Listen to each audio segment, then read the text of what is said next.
everyone, my name is Aarti and you're watching HW News. Welcome to South Connect. This is our weekly show where we round up some very important and interesting news from 5 states of southern India. Let us begin with Karnataka. Amid the Gyanvapi Mosque controversy in Varanasi, a school in Bangalore reportedly sent an email to the alumni asking them to change the name of the Gyanvapi Mosque in Google Map.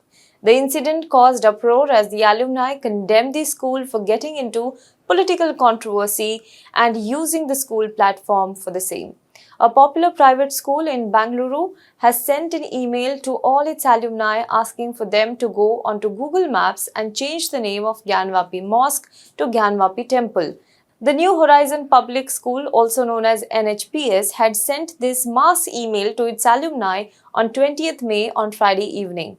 The mail says, "You are requested to do it and ask our Hindu brothers and sisters to do it till Google update these changes." The mail titled Gyanvapi Temple instead of Gyanvapi Mosque also has a list of directions to the alumni that have been asked to follow the order to change the name of the Gyanvapi Mosque. The New Horizon Educational Group had earlier also donated to the Ram Mandir Trust, held a Bhumi Pujan ceremony in the school on occasion of the Ram Mandir groundbreaking, and also made its staff mandatorily attend the screening of Kashmir files. After the school received backlash from some alumni over the Gyanvapi email, the NHPS subsequently put out a statement on its Instagram page addressing the issue. The statement said, "We wish to clarify that the email was sent without proper screening procedures that is required for all our email communications." Let us move on to the second news from the state. The hijab row is seeing no end in Karnataka. The students of Mangaluru University staged a protest on Thursday against Muslim female students for having worn hijab to classroom.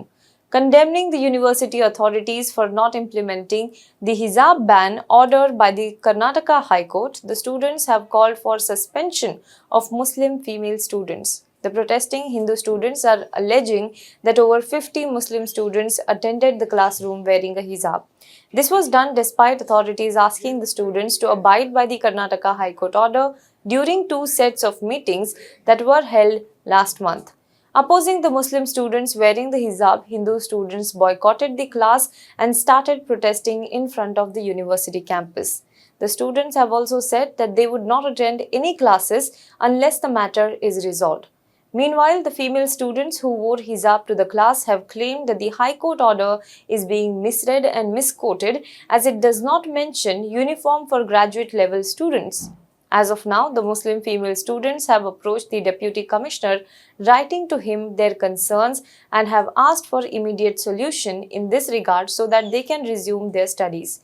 Mangalore University has now put a total ban on the headscarves on campus. Let's move on to the next state, that is the state of Kerala.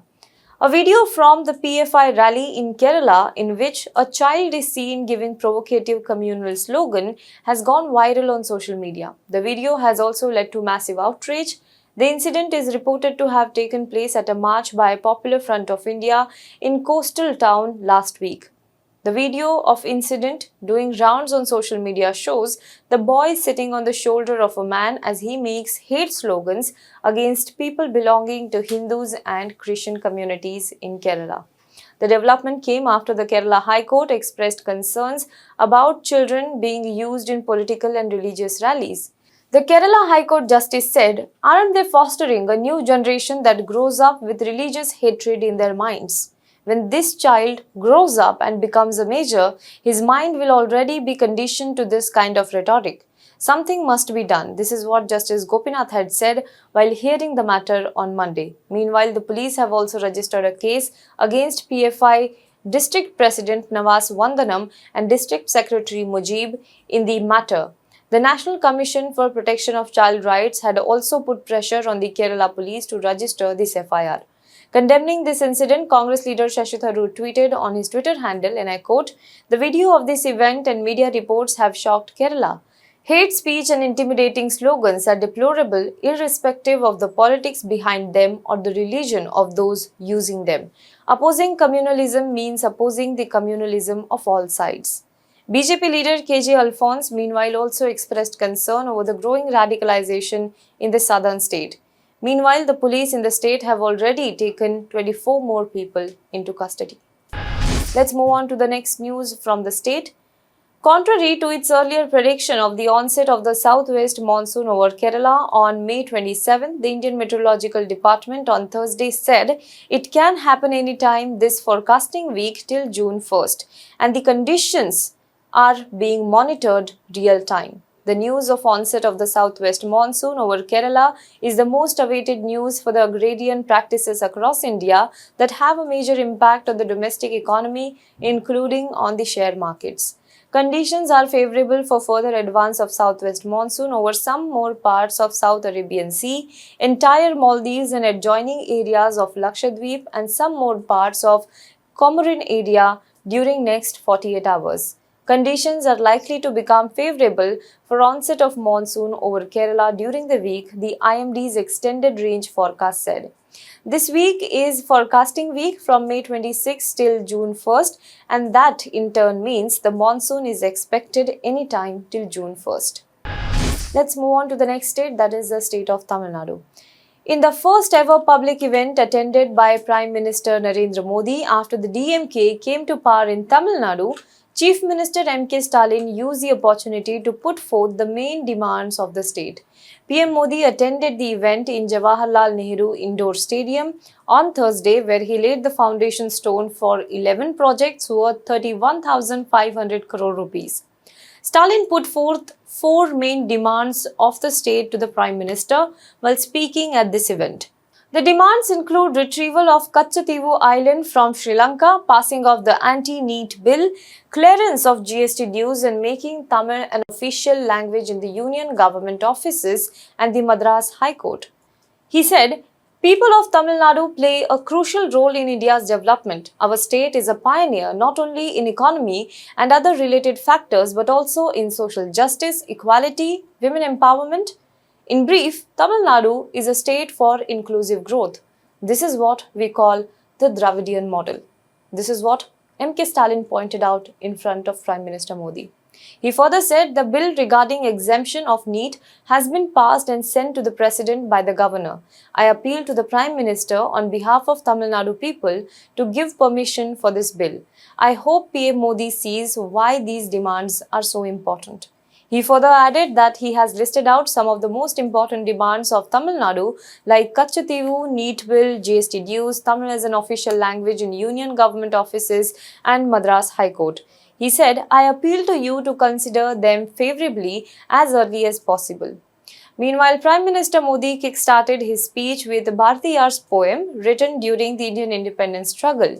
He further said that Tamil language is eternal and Tamil culture is global.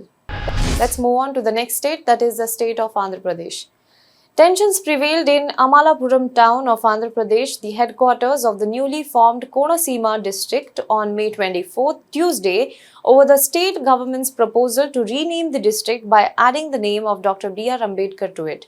It has been less than a week since Andhra Pradesh government announced that Konaseema, carved out of East Godavari district, would be renamed as B.R. Ambedkar Konaseema district. A preliminary notification was issued in this regard on May 18th, inviting any objections or suggestions to the proposal. However, soon sporadic protest emerged in parts of the district over the past week, objecting to the proposed move. With the protest escalating, a rally was planned to the district collector's office in Amalapuram on May 24th. In anticipation of the rally, the district police had imposed prohibitory orders under Section 30 of the Indian Police Act and Section 144 of the CRPC. And despite these restrictions and heavy police presence to prevent the protester from gathering in the town, many youngsters from the district thronged Amalapuram on the afternoon of May 24th. As police tried to curb the rally by protesters, tensions escalated and police resorted to lathi charge. Some of the protesters reportedly also pelted stones at police vehicles. Several protesters and police personnel were reportedly injured due to the stone pelting. A few buses were also burnt amid the protest near the residence of a state minister. A house, a residence of another MLA, has also been torched.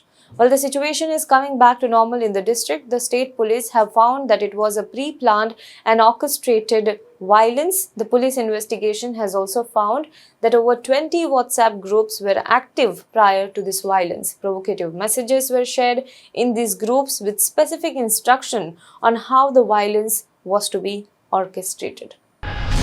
Let's now move on to the next news from Telangana. Family-run parties always think about their own growth and are the biggest enemies of the country, Prime Minister Narendra Modi said on Thursday in an apparent reference to the ruling Telangana Rashtra Samiti in Telangana. Addressing BJP party workers and leaders at Begumpet Airport in Hyderabad, PM Modi said that political vendetta is being taken out against the Saffron Party workers in Telangana.